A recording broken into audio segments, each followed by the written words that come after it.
Programme है वो anti tobacco day के ऊपर है, जो कि 31 मई को हर साल मनाया जाता है।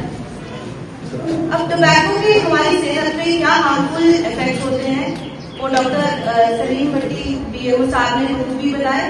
मुझे नहीं लगता इससे ज्यादा मुझे आपको बताने की जरूरत है। उन्होंने बता दिया कि कैसे कैसे टबैको, सिगरेट, गुटखा ये सब आपकी सेहत को खराब कर सकता है, क्या क्या आपको डिजीज जो है इससे हो सकती है। मैं कोशिश करूंगी कि थोड़ा सा लॉ लीगल एस्पेक्ट जो है जो डील करता है इन सब चीजों से वो आपको थोड़ी सी जानकारी दे।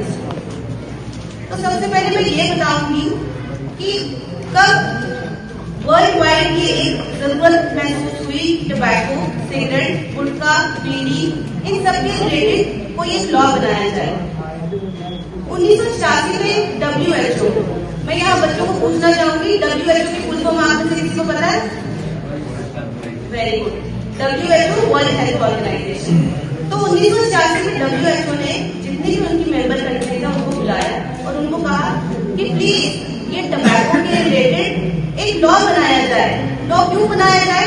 एक तो औरतें, बच्चे, प्रेग्नेंट लेडीज ये इससे बहुत सफर कर रही है, और दूसरा वो लोग जो टबैको या सिगरेट या बीड़ी, खैनी, गुटखा ये सब चीजें नहीं खा रहे फिर भी उनको इनवॉलेंटरी एक्सपोजर हो रहा है, जिसको हम दूसरी भाषा में बोलते हैं पैसिव स्मोकिंग, जो कि डॉक्टर जावेद साहब ने बताया कि 1.3 मिलियन जो है पैसिव स्मोकिंग से भी इफेक्ट होते हैं। मतलब एक ऐसा कमरा या ऐसा पब्लिक स्पेस जहाँ पे एक सिगरेट पीने वाला इंसान बैठा है, वो वहां बैठे हुए सभी लोगों को इफेक्ट कर रहा है। तो ये दो प्राइम एम थे WHO के, जिसकी वजह से उन्होंने कंट्रीज को बोला कि अब इस पे कानून बनाने की बहुत ज्यादा आवश्यकता है।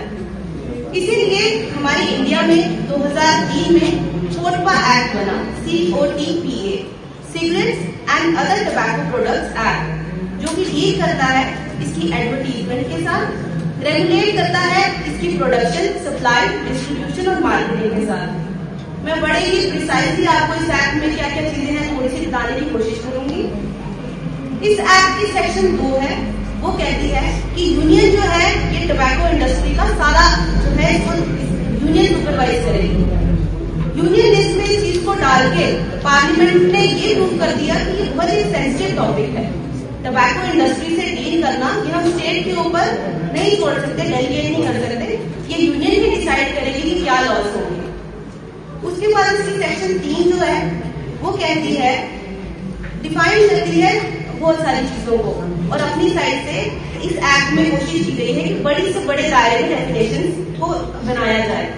जैसे कि एडवर्टीजमेंट की हम बात करते हैं तो मैं जैसे बच्चों को पता होगा कि एडवर्टीजमेंट एड का मतलब हम लोग सोचते हैं कि जो टीवी पे एड आ रही है या किसी रेडियो पे एड आ रही है, लेकिन जहाँ टबैको की, सिगरेट की ऐसी बातें आई तो उन्होंने बोला कि कहीं पे अगर आप अपने लाइटनिंग एड से या कोई इंसान पब्लिक फिगर जो है वो किसी पब्लिक प्लेस पे खड़ा होकर ऐसे स्मोक करता हुआ दिखाया जा रहा है तो वो भी एडवर्टीजमेंट में कवर होता है। कहीं पे हम लाउड स्पीकर पर जाके कुछ भी पब्लिसाइज करते हैं ऐसे एड को तो वो भी एडवर्टीजमेंट में कवर होगा। उसके बाद public places, normally public places जो है वो कोई भी ऐसी जगह, चाहे वो रेगुलेटेड हो या अनरेगुलेटेड हो, मतलब चाहे वहां जाने की कभी ऐसा हो सकता है कि टिकट भी लग सकती है, जैसे कि थिएटर है, उसको भी पब्लिक प्लेसेस में रखा गया।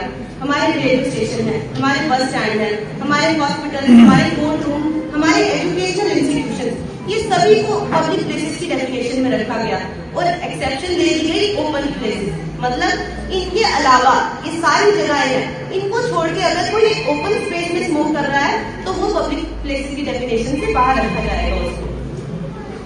इसके बाद हमारी सेक्शन 4 जो है इस एक्ट की, वो कहती है कि पब्लिक स्पेसेस में स्मोकिंग जो है वो बैन है, और अगर कोई पब्लिक प्लेस में स्मोकिंग करता है तो सेक्शन 21 बोलती है कि उसको 200 रुपया फाइन होगा।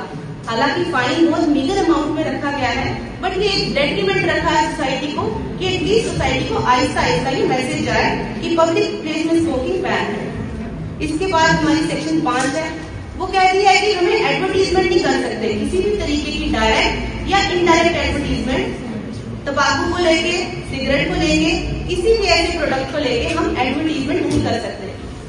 लेकिन मुझे नहीं पता आप में से कितने लोगों ने इस चीज पर ध्यान दिया है कि एक कॉन्सेप्ट है मार्केट में सरोगेसी एडवर्टीजमेंट का, मतलब हम डायरेक्ट प्रोडक्ट किया और आगे भी हमें मुस्तकबिल में ऐसे ही हालात का डर के सामना करना है। और क्योंकि हम इस इलाके से हैं और हमारी ये कोशिश रहेगी कि हम आप तक, आपके घरों तक पहुंचे और आपके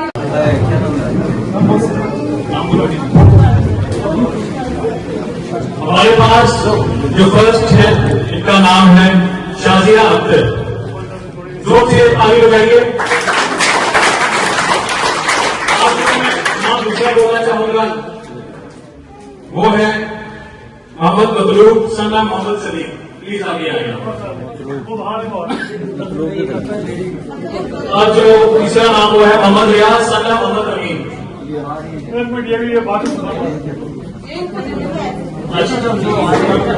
पुलिस अब आ जाएंगे करके लाइन में आए। अलियास ही आ गया। ठीक है, अलियास वहां से ले ले थोड़ा।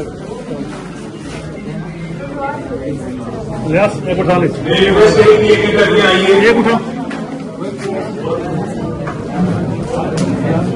हाँ थोड़ी वीडियो कॉपी कर लो। देखिए तालियों की दुकान नहीं होनी चाहिए, हमें आपने को नहीं चाहिए।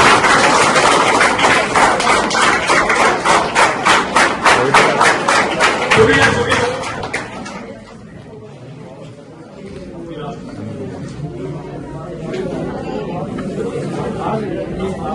अलियास पकड़, अलियास पकड़।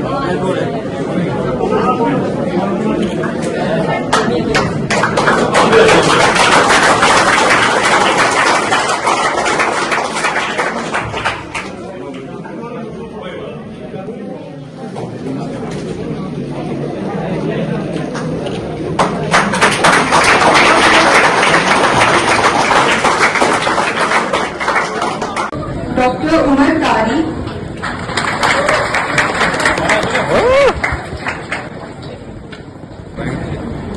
Doctor Basil Ayub,